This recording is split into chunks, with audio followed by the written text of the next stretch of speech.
successful of the fair. To make it a reality, on July 4th, 1909, Daniel Burnham unveiled the plan of Chicago, the beginning of urban planning here, and he made the river the focal point of the city, with grand and noble architecture rising up along the banks, followed by grand and noble boulevards as well. We'll see those later on. We'll see today how Chicago literally gained the title. Did you know this? We're the birthplace of the skyscraper. And this was less of a plan and more of an accident. The turning point in Chicago history, my friends. You should go ahead and write this down. It will be on the test I give out after the tour. October 8th, 1871. That was the date of the Great Chicago Fire. On that day of fire, supposedly started me boys by Daisy, Mrs. O'Leary's cow, on the west side, kicking over a kerosene lantern. Well, that fire took out 17,450 buildings, almost 4 square miles of downtown Chicago. But the silver lining behind that smoky cloud was it no longer, by ordinance, allowed to build with wood in downtown Chicago, and masonry meant 6 inches increase in the base wall for every new floor, picks up all your floor space. Chicago architects turned to supporting buildings with an iron and steel grid frame, a skeleton. William Barrington was first with the home insurance building that led to the first Chicago School of Architecture. Steel frame buildings. The world took note. We even influenced the birthplace of modern architecture, the Bauhaus in Germany. Third director of the Bauhaus, Ludwig Mies van der Rohe, comes to Chicago in 1938, spreads modernism, which you're familiar with, and I'll point out more later today around the globe. I just want to nod to your birthright as a human being. Everyone on this boat, Lake Michigan, is part of the Great Lakes. Collectively, that is 20% of the fresh water on the entire planet Earth. I need my little ones to be sitting down on the bench back there. The 2 little girls, make sure they're seated on the bench and not leaning over the rail. Deckhands, do I have a deckhand handy? I need a deckhand. Come up to see Kevin. So 20% of the fresh water on the planet Earth is right there. And I'll do a little more river history later on. But right now, a word about Chicago's movable bridges. They're inspired by the bridges of Paris. This type of bridge is actually called a Prunian bascule. Bascule is from the French for seesaw. Each leaf turns on the Prunian pin with a counterweight. Move the counterweight, and you can raise and lower each span in 60 seconds time. So that's how they go. You see all the masts over there for the sailboats. This is near the end of the season, so they're going to go dry dock. So if you're downtown on a Wednesday or Saturday, it's kind of cool. You see parades of sailboats heading home from the river, just like that. Prunian bascule. Now get ready. Look at the 3-tiered skyscraper coming up on our left. A new wave of architecture comes out of Chicago from a young woman. Her name is Jeannie Gang, company Studio Gang, and this is her current project. The Hotel St. Regis and the residences at the Regis. She's topped out at 1,198 feet, which means it's now the 3rd tallest building in Chicago. And it gives Jeannie the title of the tallest building in the entire world by a woman-led architectural firm at 1,198 feet. Pretty cool. Now, Jeannie has described, she has said that her inspiration in this design comes from the frustum. That's the crystal formation that you'll find if you look at a sapphire. And you can see that design. You see the lobby box coming up from the square? See how it looks like a really skinny pyramid with the point cut off and flipped upon itself? Unless you survived the 60s like I did, man, then you see a lava lamp. There's 6 different tints of blue, green, and clear glass to evoke the ever-changing colors of the Chicago River water that were built upon. And finally, you're in the windy city. You got to deal with the wind. And so how do you deal with that wind? You got to confuse the wind. A little Taoist aspect here, yield to overcome. The wind is looking for a fight. So the wind is going to be really yang energy. It's going to come pressing up against that building. So you're going to, in turn, accept the wind. Like cutting a hole in the building. That's called a boatride. You see the highest tower, 83 and 84. It's 100 stories. 83 and 84 is exposed. And then the winds come up. They just blow right through to the other side. Now, if we look all the way downriver, we see the current 2nd tallest building in Chicago. This is Trump International Hotel and Tower.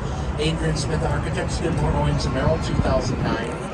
Now, Adrian Smith introduces us to what we see a lot of here, architectural style, I will call it contextualism. Architecture does not happen in a vacuum. You want to be site-specific, you want to be a good neighbor, right? So you relate to the rest of the buildings around you. So this building could overtake the neighborhood. It does not, because Architect Smith does something. Look how it's cut. You see the setbacks, how it's cut away, and you'll notice those setbacks are roughly corresponding to the height of surrounding buildings. That way, you don't overtake the neighborhood. It's a better segue to be a part of it instead. Now, if that building's only 1,171 feet, why is it listed as taller than Cheney's building? Because the architect put a needle, a spire on the road.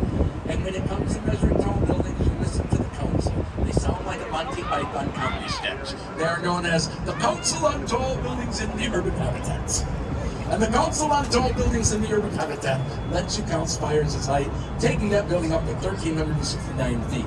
We come back to Jeannie Gang again for her first skyscraper. Look on your left, beautiful building with the curvy balconies. Jeannie Gang's first building, mixed use as we often do in Chicago, half hotel and half condos, and it is called the Aqua Towers. Now, Louis Sullivan, a Chicago school architect, once said form follows function. In other words, the use of your building determines what it looks like, how you design it. One of the things for Jeannie, hotel and condo, she wants everyone to have a great view, right? But you're in this densely packed area. So, if you look closely, every balcony is slightly different. Jeannie resistance work from the outside in. First, they find a really cool view, and then they set up models. A laser will be looking back at the model. Now, if you had a straight line in the window, the cool view is awesome. Oh, he's so sick of this. Where's the view? That would have put in half up. That would be right, and you still have it. Form follows function.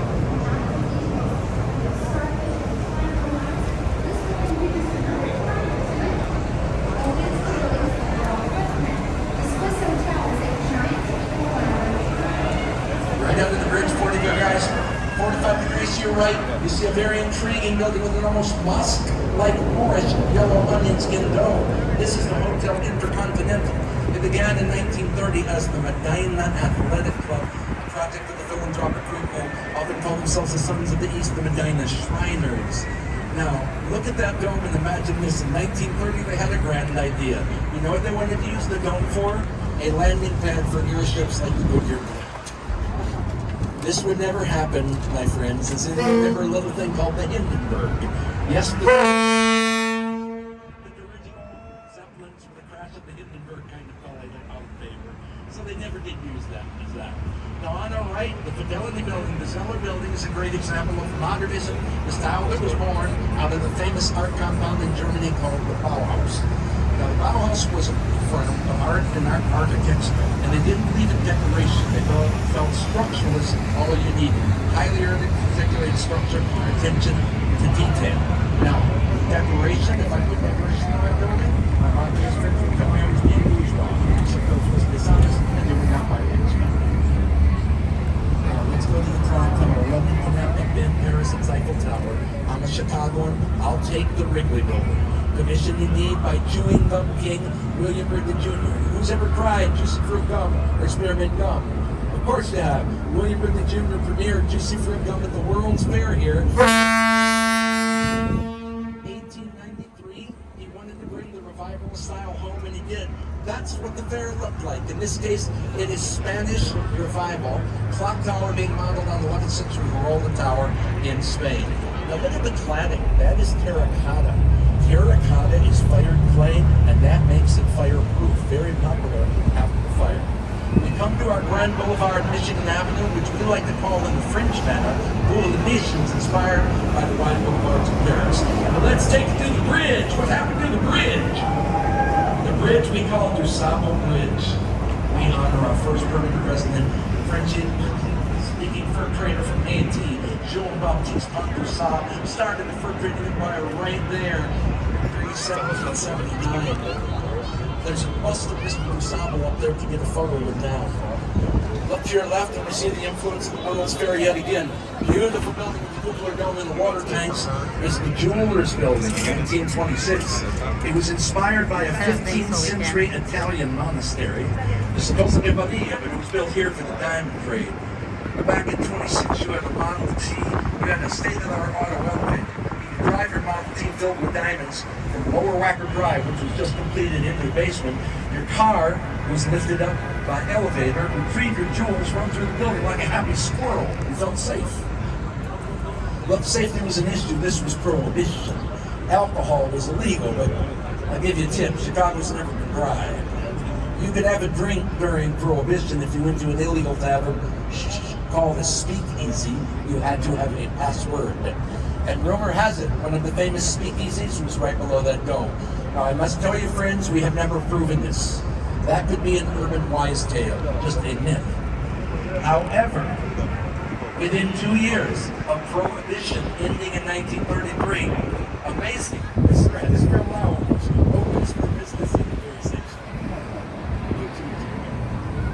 Mies van der Rohe, final American Commission, the black box coming up on the right, the epitome of modernism, Mies van der Rohe's AMA Plaza. Again, Mies van der Rohe was third director of this famous art compound of Bauhaus in Germany. He came to Chicago in 1938, became director of the Illinois Institute of Technology here to spread modernism around the globe. Have you heard Mies's famous phrase, less is more? Again, modernism is a minimalist approach. If you look at the building, if you take away your decoration, what's left? Skeleton, skin, and space. Skeleton frame, skin is the glass curtain wall. Space, 90% of the time in modernism, is a box, a square. But there was a rebel in the modern crowd. Coming up next, Bertrand Goldberg. Notice the Marina City Towers with their curvilinear style. Can you see why we call these the corn cob towers? And if you get a picture of both of these buildings side by side, the teacher is rejected by the students.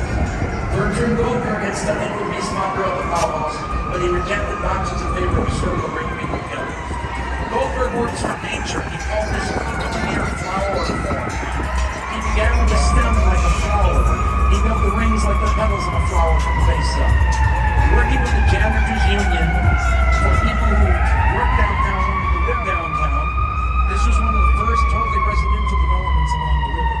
For restaurants, a bowling alley, a swimming pool, a bank, office space, or living space upstairs.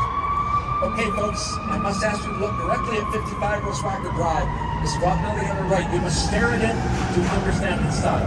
This is a subset of modernism, but it is called brutalism.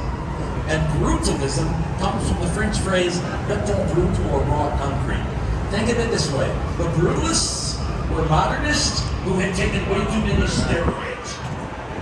Brutalists are the incredible Hulk of the architectural world. Yes, they celebrate structure, they go a little too far. But brutalism wanted to give your institution a sense of lasting forever, gravitas. So where do you see that style? Libraries, universities, all kinds of public institutions. And you know, I recently joined a Facebook group called the Brutalism Appreciation Society, and people post pictures of hideous concrete architecture from all over the world, and then they argue about whether it's truly brutalist or not. It's a fucking sight. Step back with me to 1914, the red brick building with the clock tower coming up on the right is the Real Burdock Center by George Niemans. Niemans associated with the Prairie School of Architecture. Prairie School architects have all got a flat Midwestern landscape. Their designs tend to be horizon, hugging, balanced here by a clock tower. Note the building to be asymmetrical in that there are 6 bays on the right-hand side of the tavern of the building, and only 5 bays on the left-hand side. The 5th of the 20-foot bays of these 6 on the west had to go out when the bridge was put in. In 1928, a widening of the South Street to put the bridge across the river. Now this grand old building, which is a great example of adaptive reuse, today it thrives as River Roast, an industrial-sized restaurant. It's stuck out too far west, so what did they do? Change their plans, move the corner? No. Forget about it. Chicago, they just lopped off 20 foot of the building, they de-widened it. I just made up the word de-widen. This is not a word, we're not using this forever. 45 degrees to your right, you see a tiny building that says Chicago School, referring to the Chicago School of Psychology and Design. We could use that sign for this is Chicago School Architecture. From 1912, this is what we were doing right after the fire. Again, supporting the building with an internal frame, as you can see. And you see what that led to? liberation of buildings from the wall holding them up is how you started getting light inside the building. And big windows like that, in the old days, you cranked up with a pane for ventilation, even became known as a Chicago window in the building trades. Prepare yourselves now for the building, the style, the roar in the roaring 20s. Art Deco, this is the Chicago Merchandise Mart. Now, Art Deco came out of Paris, France in 1925, the Great Gatsby, the Jazz Age. Art Deco is a style which is both massive and streamlined all at once. You know what? Whenever I say the word Art Deco, I become Art Deco. I am a wood ornament on the car from the 30s. Oh, by the way, you're looking at the largest structure in America prior to completion of the Pentagon. 4,600 windows, 7 miles of hallways. What do you think about it? It had to have its own postal zip code. Now, in 1930, can you believe it? To build this building, $32 million in 1930 dollars. $32 million. The Marshall Field Department Store, great retailer, put up the money. Now, they dreamed of a giant wholesale market. What did they wake up to? The Great Depression. They had to let it go for penance, $13.5 million. Who could afford it in 1945 and buy it? Joseph B. Kennedy, father of our late president and senators. Good thing too, anyone remember Joe Kennedy? He was a man of action. He got things done. Let's just say Joe always got you just what you needed. And I will tell you literally how Joe Kennedy saved that building on the way back. Right now, have your cameras at the ready for the Mill Point, the beginning of historic downtown Chicago to the Three Rivers branches of River Meet, and it's a showplace for new architecture. This building really started in 1983. That brought the loop, the businesses are back to life. It's the new Dean building, and that's contextual. As you can see, everything is about the river. That building's so cool, it could have been done yesterday. And you know what? When they did that in '83 and set the bar really high, basically said, you're going to build around the river, around me, you bring your A game. You better do your best. And in the last 5 years, everybody has. From the 150 North Riverside building, looks like an inverted pyramid, we'll return to that. To over here, residential living and commercial. This is the 1 Tower complex. 1 west and east, and both are both condos and everything. This is going to be commercial. Anybody from California today? Well, the 1 South already has a name. It's called Salesforce, after the company that just did the tallest building in the San Francisco Bay Area. Now look at the building directly ahead of you. Such a great building at River Point. The sculpture is by Spanish architect Santiago Calatrava. The arch is to say we're special. This is where the branches of the river meet. Now little kids look at this building. This is so cool. They see the arch, and then they connect the parabola inverted at the top, and they say, Kevin, you must now call this building the Hot Pockets Sandwich Building. Because it looks like that sandwich of Hot Pockets. Now when kids came up with that, they said, this is great. Because when you give a building a nickname, I want you to think about this. When you give a building a nickname, you are doing much more than giving a building a nickname. What are you really doing? You are trying to understand. You are taking something which is new and unknown to that building, and you are taking a common element, a common result, and you understand the sandwich, and that helps you decide to make something. Architects actually do this. I will show you the tallest building in Chicago later, which is based on the idea of a bundle of sticks wrapped together for stick. We'll tour a bit of the North Branch now.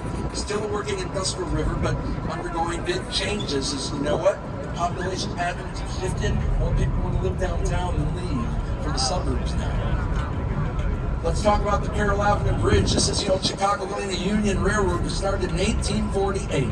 Now the bridge was still being used in the 1990s. Today, it is fixed in place. The railroad checks it out once a year. The rest of the time, let us call it is a piece of urban industrial art, scaring the people living over here at Fulton's.